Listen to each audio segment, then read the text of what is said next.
சகோதரிகள் தரப்பிலிருந்து ஏதாவது கேள்வி? முஸ்லிம் அல்லாத சகோதரிகள், உங்கள் பெயரையும் தொழிலையும் கூறுங்கள். தலைவர் அவர்களே, முஸ்லீம் அல்லாத சகோதரிகள் யாரும் கேள்வி கேட்க வரவில்லை. ஆனால் முஸ்லீம் அல்லாத சகோதரர்கள் வரிசையில் நிற்கிறார்கள். கேள்வி கேட்கலாமா? சரி, பரவாயில்லை. முஸ்லீம் அல்லாத சகோதரர்கள் கேள்வி கேட்க முஸ்லீம் சகோதரிகள் விட்டுக் கொடுப்பார்களா? பிரச்சனை இல்லை. ஆனால் இடைப்பட்ட நேரத்தில் சகோதரிகள் யாராவது வர வேண்டும் என்றால் வந்து கேட்கலாம். முஸ்லிம் அல்லாத சகோதரிகள் வரும் வரை நாம் இன்ஷா அல்லாஹ் முஸ்லிம் அல்லாத சகோதரர்கள் கேட்கும் கேள்விக்கு பதில் கூறலாம். உங்கள் தொழிலையும் பெயரையும் கூறுங்கள் சகோதரரே. ஐயா, என் பெயர் கிஷோத் மோகன். நான் ஒரு விஞ்ஞான மாணவன். எனக்கு கடவுள் நம்பிக்கை கிடையாது. என்னுடைய முஸ்லிம் நண்பர் என்னை இங்கு அழைத்து வந்திருக்கிறார். அவர் மதங்களை பற்றி என்னிடம் அடிக்கடி பேசுவார். ஆனால் என்னுடைய கேள்விகளுக்கு அவரால் பதில் சொல்ல முடியவில்லை. ஆனால் உங்களிடம் பதில் கிடைக்கும் என்று நம்புகிறேன். எனது கேள்வி, கிறிஸ்துவுக்கு பிறகுதான் திருக்குரான் வந்தது. அப்படியானால் கிறிஸ்துவுக்கு முன் சென்றவர்களின் நிலைமை என்ன? ஆதாம் ஏவாள் தான் மனித இனத்தின் துவக்கம் என்றால் பரிணாம கோட்பாடு பற்றி என்ன சொல்லுகிறீர்கள்? கிறிஸ்துவிற்கு பிறகுதானே குரான் வந்தது. அப்படியானால் குரானுக்கு முன் சென்றவர்களின் நிலை என்ன என்று சகோதரர் நம்மிடம் ஒரு நல்ல கேள்வியை கேட்டிருக்கிறார். நிறைய பேர் தவறாக எண்ணிக்கொண்டிருக்கிறார்கள். அதாவது 1400 ஆண்டுகளுக்கு முன்பாக திருக்குரான் அருளப்பட்ட பொழுதுதான் இஸ்லாம் நடைமுறைக்கு வந்தது என்றும் முஹம்மது ஸல்லல்லாஹு அலைஹி வஸல்லம் தான் இதன் நிறுவனர் என்றும் தவறாக எண்ணிக்கொண்டிருக்கிறார்கள். காலம் தோன்றுவதற்கு முன்னரே இஸ்லாம் தோன்றிவிட்டது. மனிதன் இந்த பூமியில் கால் பதித்த நேரத்திலிருந்தே இஸ்லாம் தோன்றிவிட்டது. முஹம்மது ஸல்லல்லாஹு அலைஹி வஸல்லம் அவர்கள் இந்த மார்க்கத்தின் நிறுவனர் அல்ல. அவர்கள் கடைசி மற்றும் இறுதி இறை தூதர் ஆவார்கள்.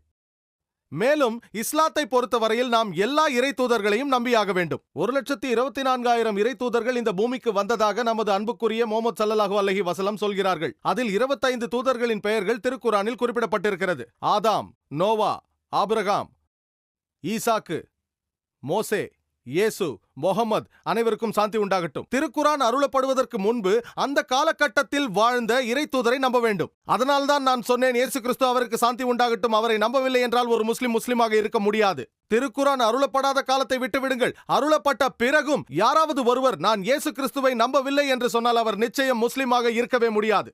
கிறிஸ்தவ மதம் அல்லாது இயேசு கிறிஸ்து மீது நம்பிக்கை வைக்க சொல்லும் ஒரே மதம் இஸ்லாம் மட்டும்தான். இயேசு கிறிஸ்து அவருக்கு சாந்தி உண்டாகட்டும் அவரை நம்பியாக வேண்டும். முஹம்மது ஸல்லல்லாஹு அலைஹி வஸல்லம் அவர்களுக்கு முன்னால் வந்த இறை தூதர் இயேசு கிறிஸ்து அவர்கள். ஆகவே அந்த காலகட்டத்தில் இருந்த இறை தூதர்களை நாம் நம்பியாக வேண்டும். இயேசு கிறிஸ்து அவருக்கு சாந்தி உண்டாகட்டும் அவருக்கு முன்பாக மோசே இருந்தார். மோசே இருந்த காலகட்டத்தில் அவரே வழியும் ஜீவனும் சத்தியமுமாய் இருந்தார். மோசே அல்லாது வேறு எந்த வழியிலும் இறைவனை நாம் அடைய முடியாது. அதே போல்தான் இயேசு அவருக்கு சாந்தி உண்டாகட்டும் யோவான் சுவிசேஷத்தில் சொல்லப்பட்டதை போல அதிகாரம் 14 வசனம் 6 நானே வழியும் சத்தியமும் ஜீவனுமாய் இருக்கிறேன், என்னாலே அல்லாமல் ஒருவனும் பிதாவினிடத்தில் வரான் என்று சொல்லப்பட்டிருக்கிறது. இப்பொழுது முஹம்மது ஸல்லல்லாஹு அலைஹி வஸல்லம் அவர்களுடைய காலகட்டம். ஆகவே நபிகள் நாயகம் அவர்கள் தான் வழியும் சத்தியமும் ஜீவனுமாய் இருக்கிறார். அவராலே அல்லாது வேறு ஒருவனும் எல்லாம் வல்ல இறைவனிடத்தில் செல்லவே முடியாது. ஆகவே நாம் எல்லா இறை தூதர்களையும் நம்ப வேண்டும். எல்லா இறை தூதர்களையும், ஆதாம், நோவா, மோசே, இயேசு கிறிஸ்து, முஹம்மது, அனைவருக்கும் சாந்தி உண்டாகட்டும். அனைவரின் செய்தியும் ஒன்றுதான். ஒரு இறைவனை நம்புங்கள். அவனுக்கு உருவம் கிடையாது, அவனுக்கு சிலைகள் கிடையாது. அவனை மட்டும் நம்புங்கள். அவன் பெறப்படவும் இல்லை, அவன் பெறவும் இல்லை. அவனை மட்டும் வணங்குங்கள். இவர்கள் அனைவரும் மண்டியிட்டு இறைவனை வணங்க வேண்டும் என்று சொன்னார்கள். சில சிறிய விஷயங்கள் வெளிப்புறத்தில் வேறுபடலாம். ஆனால் ஏகத்துவத்தின் அடிப்படை செய்தியானது ஒரு இறைவனை நம்புங்கள், அவனை மட்டும் வணங்குங்கள் என்பதுதான். இதே செய்தியைத்தான் அவர்கள் முதல் இறை தூதரிலிருந்து கடைசி வரை சொல்லியிருக்கிறார்கள். சில சிறிய தகவல்கள் இங்கும் அங்குமாக வேறுபடலாம். திருக்குரான் அருளப்பட்ட பிறகு அதனால் தான் இயேசு கிறிஸ்து அவர்கள் சொன்னார்கள். யோவான் எழுதிய சுவிசேஷம் அதிகாரம் 16 வசனங்கள் 12 14 வரை. இன்னும் அநேக காரியங்களை நான் உங்களுக்கு சொல்ல வேண்டியதா இருக்கிறது. அவைகளை நீங்கள் இப்பொழுது தாங்க மாட்டீர்கள்.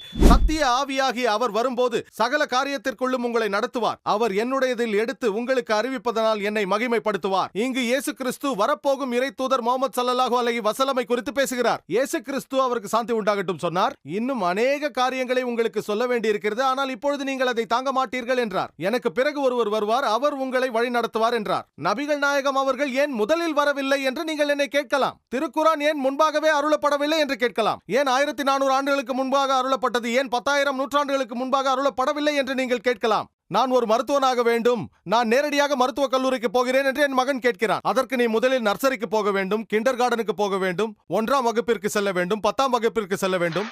அதன் பிறகுதான் நீ மருத்துவக் கல்லூரிக்கு செல்ல முடியும். ஆகவே படைப்பாளனான எல்லாம் வல்ல இறைவனுக்கு மனிதர்கள் எப்படி முதிர்ச்சி அடைவார்கள் என்பது தெரியும். திருக்குரான் முதல் புத்தகமாக அருளப்பட்டு இருந்தால் மனிதர்கள் அதை புரிந்து கொண்டிருக்க மாட்டார்கள் என்பது அவனுக்கு தெரியும். மனிதர்கள் புரிந்து கொள்ளக்கூடிய சரியான தருணம் 1400 ஆண்டுகளுக்கு முன்பாக வந்தது. அதனால்தான் 2000 ஆண்டுகளுக்கு முன்பாக இயேசு கிறிஸ்து சொன்னார், அநேக காரியங்களை சொல்ல வேண்டியுள்ளது, அதை இப்பொழுது உங்களால் தாங்க முடியாது. எனக்கு பின்பாக ஒருவர் வருவார், அவர் உங்களை சத்திய மார்க்கத்தில் வழி நடத்துவார் என்று நபிகள் நாயகம் அவர்களை குறித்து சொன்னார். எது சரியான நேரம், எப்பொழுது எதை அருள வேண்டும் என்று படைப்பாளனுக்கு நன்றாக தெரியும். திருக்குரான் சூரா மாய்தா அத்தியாயம் 5 வசனம் 3 எல்லாம் வல்ல இறைவன் சொல்கிறான், இன்றைய தினம் நாம் உங்களுக்கு உங்களுடைய மார்க்கத்தை முழுமையாக்கி வைத்து என்னுடைய அருளையும் உங்கள் மீது முழுமையாக்கி வைத்து விட்டோம். உங்களுடைய இந்த இஸ்லாம் மார்க்கத்தை பற்றியும் திருப்தி அடைந்து விட்டோம். இதிலிருந்து எதையும் கூட்டவோ குறைத்திடவோ முடியாது. நபிகள் அவர்களுக்கு முன்னால் அவருக்கு முன்பாக இருந்த இறை தூதர்களை நம்ப வேண்டும். இப்பொழுது பரிணாம கொள்கையை குறித்த உங்கள் கேள்வியின் 2ஆம் பாகத்திற்கு நாம் வருவோம். சார்ல்ஸ் டார்வின், சரிதானே? டார்வினின் கோட்பாடு. மேலும் நீங்கள் ஒரு நாத்திகர் என்று சொன்னீர்கள். ஏதோ சொல்ல வந்தீர்கள்? ஆம், நான் ஒரு நாத்திகன் தான். நீங்கள் நாத்திகரா இல்லை நாத்திகராக இருந்தீர்கள்? இன்னும் நான் நாத்திகன் தான். இன்னும் அப்படித்தான் இருக்கிறீர்கள். நான் சார்ல்ஸ் டார்வினை பற்றி பேசுவதற்கு முன்பாக என்னுடைய சொற்பொழிவில் யாருக்கும் தெரியாத ஒரு இயந்திரத்தின் இயக்கத்தை குறித்து யாரால் சரியாக சொல்ல முடியும் என்ற என்னுடைய கேள்விக்கு உங்கள் பதில் என்ன? ஒரு நாத்திகராக சொல்லுங்கள். படைப்பாளன். படைப்பாளன் சரியான பதில். நான் அநேக உதாரணங்களை கொடுத்திருக்கிறேன். 50 100 விஞ்ஞான குறிப்புகளை கொடுத்திருக்கிறேன். மனிதர்களுக்கு தெரியாத குறிப்புகள். இதையெல்லாம் திருக்குரானில் யார் சொல்லியிருப்பார்கள்? பெரும் வெடிப்பு, உலகம் உருண்டை, சந்திரனின் ஒளி அதன் சொந்த ஒளி அல்ல பிரதிபலிப்பு ஒளி, சூரியன் சுழல்கிறது என்று எனக்கும் தெரியாது, உங்களுக்கும் தெரியாது. அதாவது பருப்பொருளை குறித்து, வானம் ஒரு கூரையாக இருப்பது, மேலும் நீர் சுழற்சி, மண்ணியலை குறித்து இதையெல்லாம் யார் சொல்லியிருப்பார்கள்? உங்களுக்கு பதில் தெரியுமா? கடவுள்தான் என்று நினைக்கிறேன். மாஷா அல்லாஹ். இறுதியாக இறைவனை நம்புகிறீர்கள்? நம்புகிறேன். ஆம். முதலில் நீங்கள் நிராகரித்தது ஒரு பொய்யான கடவுள். இன்று சில வினாடிகளுக்கு முன்பு நீங்கள் அறிந்து கொண்டது ஒரு மெய்யான இறைவனை பற்றி. ஒரு இறைவன் தான் என்று நம்புகிறீர்களா? நம்புகிறேன். மாஷா அல்லாஹ். திருக்குரான் இறைவனின் வார்த்தை என்று நம்புகிறீர்களா? ஆமாம், நான் நம்புகிறேன். முஹம்மது ஸல்லல்லாஹு அலைஹி வஸல்லம் அவர்கள் இறை தூதர் என்று நம்புகிறீர்களா? நம்புகிறேன். நம்புகிறீர்கள். மாஷா அல்லாஹ்.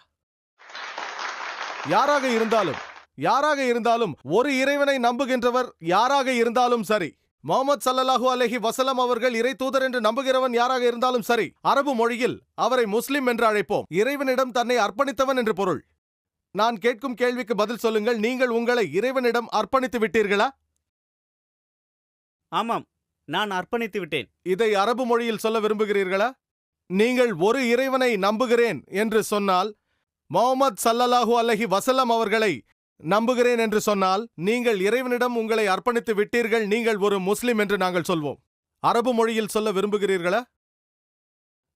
இப்பொழுது சொன்னதை அரபு மொழியில் சொல்வீர்களா? நான் சொல்கிறேன். சரி, நான் கூறப்போகும் வார்த்தைகளை அரபு மொழியில் அப்படியே திரும்பச் சொல்லுங்கள். அஷ்அது, அஷ்அது, அஷ்அது அல்லா இலாஹா, அல்லா இலாஹா இல்லல்லாஹ், இல்லல்லா, வ அஷ்ஹது, வா அஷ்ஹது, அன்ன முஹம்மதன் முஹம்மதன் அப்துஹு அப்துஹு வ ரசூலுஹு, வா ரசூலுஹு. நான் சான்று பகர்கிறேன் அல்லாஹ்வை அன்றி வேறு இறைவன் இல்லை என்று. அல்லாஹ்வை என்று வேறு இறைவன் இல்லை நான் என்று சான்று பகர்கிறேன். நான் சான்று பகர்கிறேன். மேலும் முஹம்மது அல்லாஹ்வினுடைய தூதுவர் ஆவார் என்றும் சான்று பகர்கிறேன். தூதுவர் ஆவார் என்றும் சான்று மாஷா பகர்கிறேன். அல்லாஹ். நீங்கள் ஒரு முஸ்லிம் சகோதரரே. நான் அல்லாஹ் சுப்ஹானஹு வ தஆலாவிடம் பிரார்த்திக்கிறேன், இன்று நீங்கள் அல்லாஹ்வை ஏற்றுக்கொண்டுள்ளீர்கள். உங்களையும் எங்களையும் நேரான வழியில் நடத்திட அல்லாஹ்விடம் பிரார்த்திக்கிறேன். மேலும் நீங்கள் சொர்க்கத்திற்கு சென்றிட அல்லாஹ்விடம் பிரார்த்திக்கிறேன். வாங்க, மத்தவங்க பேசணும். அடுத்த கேள்வியை